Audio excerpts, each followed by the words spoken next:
waxaan ilaahay kaaga rajaynaynaa marka hore dhaartaa dhaaranaysa ilaahay kuwaafajiyo tawfiiqda kuwaafajiyo kitaabka qur-aanka aad ka run sheegtid waxaa ku dhaaranaysa aad sida ugu dhaarata oo camal gashid ilaahay yowma alqiyaama kitaabka qur-aanka waa keena xujjatun laka aw calayk imaa markhaati kuu noqona markhaati kuu noqona marka ilaah waxaa kaaga rajaynayna kitaabkii markhaati kuu noqday maanta ku dhaaran ilaah kaaga rajaynayna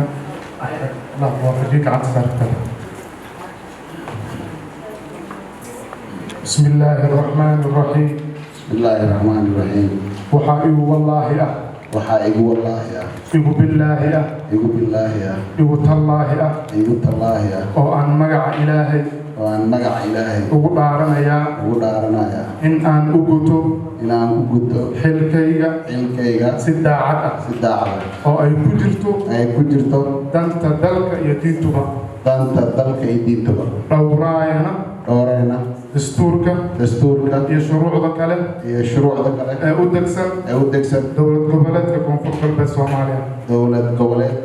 galbeed ee Soomaaliya wabillahi tawfiiq walaalkayga kursimaha gudoomiyaha baarlamaanka Xasan Cabdinuur waxaan kaloo salaamayaa guddiga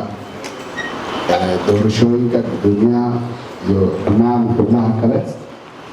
waxaan salaamayaa musharaxiinta waxaan salaamayaa xildhibaanada federaalka halkaan jooga waxaan salaamayaa xildhibaanada maaragtay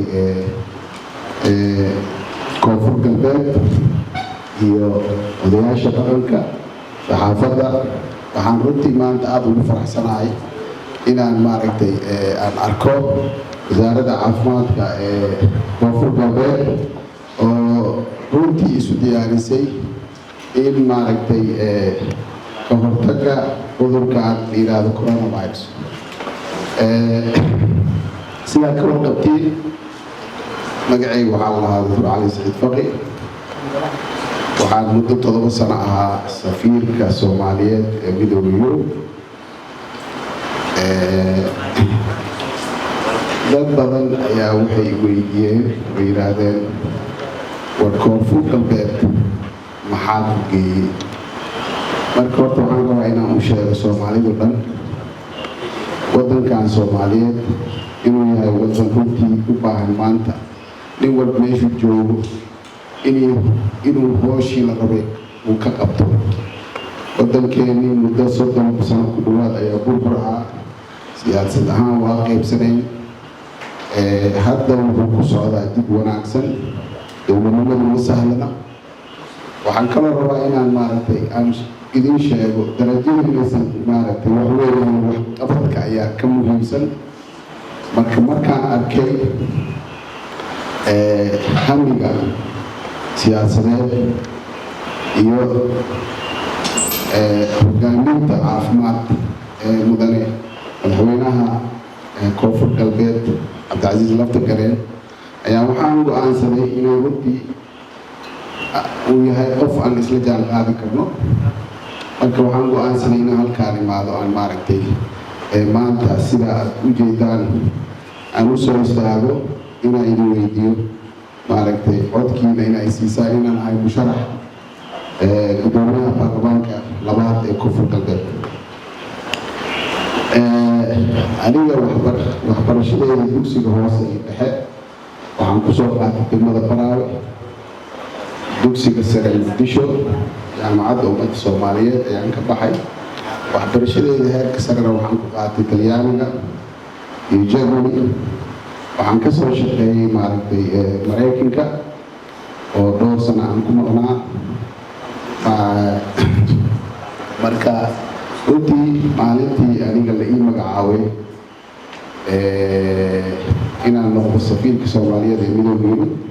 maalintaasna waxaan go'aansaday inaan Soomaaliya aan u noqdo qof maaragtay u huray nafsadiisa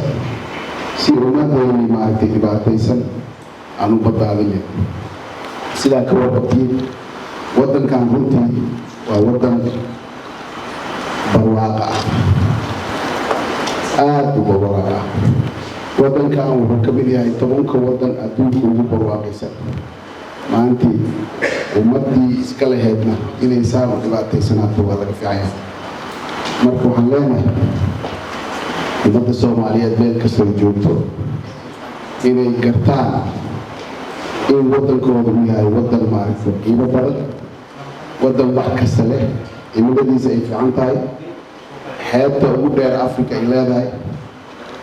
dhul beereed aan la qiyaasi karin, kalluumaysi fara badan, xoolo fara badan iyo kheyraad fara badan oo aan la qiyaasi karin oo maaragtay hadda qof kasta ka warqabo. waddankan 65% waxaa lagu sheegaa dad dhallinyarinayay. dhallinyaradaas waxay u baahan yihiin mustaqbal. waxaan aragnaa in intaan indhaha soo furtay waxaan arkaa Soomaali oo dhibaataysan, Soomaali is haysata, Soomaali maaragtay meel mugdi isu wada. marka fikirkaa ma shaqaynayo. waxaan u baahanahay fikir ka duwan oo runtii oo horumar geysan karo. waxaa ogaataa wiilka Hargeysa ku nool, kii Burco ku nool, kan Boosaaso ku nool, kan Baraawo ku nool, kan Kismaayo ku nool, kan Baydhabo ku nool, hadduusan waxbarasho helin waddankan ma horumarayo. marka waxaan rabnaa inaan runtii aniga waxaan halkan usoo istaagay inaan koonfur galbeed aan u sheego in ay noqoto hormuudka gobollada federaalka ee Soomaaliyeed. koonfur galbeed dadka jooga waxay u baahan yihiin marka ugu horeysa nabadgelyo laga shaqeeyo. waxay u baahan yihiin caafimaad iyo waxbarasho. waxay u baahan yihiin inay dadka shaqo aadaan. kheyraad badan ayaa koonfur galbeed ay haysataa oo ay ka mid tahay xoolaha, beeraha iyo kalluumaysiga iyo kheyraadka kale oo dabiiciga ah oo maaragtay ku duugan dhulka gudihiisa ama badda gudaheeda. marka haddaan maaragtay aan kulligeena usoo jeesano inaan maaragtay ka shaqeyno horumarka iyo la tartanka adduunyada inta deriska nagla ah iyo inta kaleba, waxaan rajeynayaa meel fiican aan gaareen. marka waxaan halkaan u istaagay sidaan hore igu sheegay inaan codkiina codsado. sidaa ka warqabtiin baarlamaanka waa sharci dejin. sharci la-aan cadaalad ma laha, sharci la-aan nabad ma laha, sharci la-aan horumar ma laha, sharci la-aan dowladnimo ma laha. sidaas darteed waxaan idin leeyahay mas-uuliyad weyn ayaa idin saaran. mas-uuliyaddaasoo ah maaragtay in aad ka soo baxdaan oo aan noqono, haddaa i doorataan aan noqono dadkii mashiinkii dhaqaajin lahay gobolkan,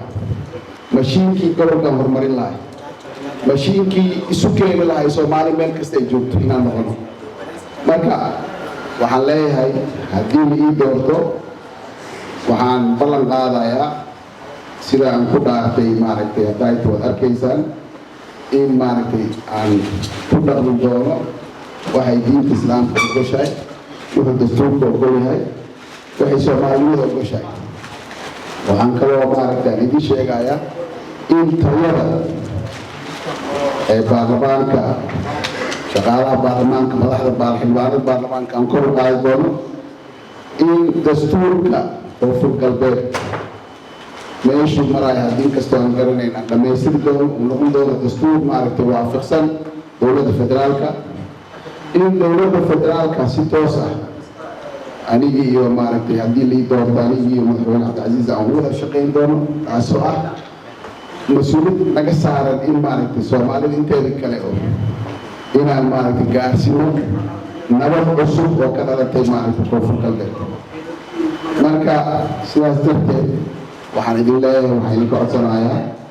codkiina in ay siisaan. berita hadduu ilaa yidhaahdo waxaan kaloo idin rajeynayaa runtii nin walba inuu ku foojignaado inuu garto mas-uuliyadda la saaray. xildhibaan kasto hadduu mas-uuliyaddiisa ka soo baxo waddanku wuu horumaraya.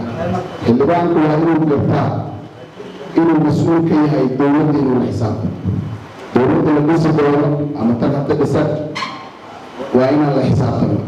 guddiyaan sameynaynaa guddi kasto wuxuu mas-uul ka yahay wasaaradaha uu markaa mataqaanaa u qaabilsan inuu la xisaabtano meeshii waa inay cadaalad timaadaan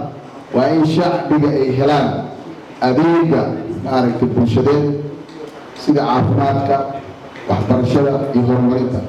intaasna idinka ayaa idinka raba annagoo wada jira waxaan rajaynaynaa inaan guul barwaaqo u horseedi doono koonfur galbeed ee Soomaaliya